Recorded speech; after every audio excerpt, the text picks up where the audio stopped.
The crucial last few minutes. The votes are being counted and everybody knows much depends on this election. It can either put this country on the right course or sink it further into chaos. The results have just come out. The Christians here who have been displaced in their own city for more than a month say that all they care about is that a Christian is now president. Of course, this election alone won't solve the crisis. The new interim authorities will have to commit to ending the sectarian violence and to restoring peace.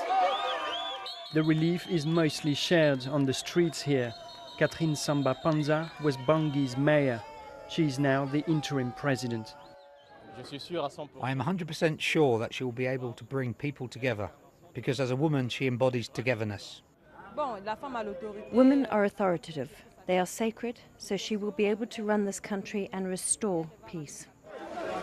There is an urgency to put an end to this. The hatred has torn the communities apart and the political vacuum has been filled with an unprecedented brutality.